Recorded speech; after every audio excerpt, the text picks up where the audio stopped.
என்ன ஆனந்த், ரொம்ப தீவிரமா போன்ல ஏதோ படிச்சிட்டு இருக்க?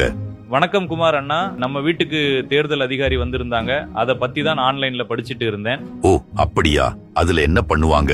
வாக்காளர் பட்டியல்ல இருக்கிற தவறுகளை சரி செய்வாங்க. போலி, இறந்தவர்கள், இடம் மாறியவர்கள் பெயர்களை நீக்குவாங்க. முக்கியமா ஜனவரி 1, 2026ல 18 வயசு நிறைவடைகிறவங்களோட பெயர்களை புதுசா சேர்ப்பாங்க. நல்லதுதான். அப்போ அவங்க வந்தா நாம என்ன செய்யணும்? அவங்க ஒரு படிவம் தருவாங்க. அதுல நம்ம விவரங்கள் சரியா இருக்கான்னு பார்த்து உறுதிப்படுத்தினா போதும்.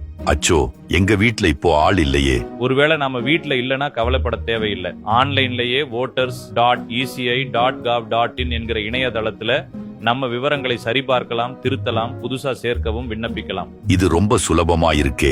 இந்த வேலைகள் எப்போ வரைக்கும் நடக்கும்? இந்த வீடு வீடான கணக்கெடுப்பு டிசம்பர் 4ஆம் தேதி வரை நடக்கும். எல்லா திருத்தங்களுக்கும் பிறகு இறுதி வாக்காளர் பட்டியல் பிப்ரவரி 7ஆம் தேதி வெளியாகும். அருமையான தகவல் ஆனந்த். நாம கண்டிப்பா நம்ம விவரங்கள் சரியா இருக்கான்னு உறுதி செஞ்சுக்கணும். இது நம்மளோட கடமை. சரியா சொன்னீங்கன்னா இதை நம்ம நண்பர்களுக்கும் சொல்லி விழிப்புணர்வு ஏற்படுத்துவோம்.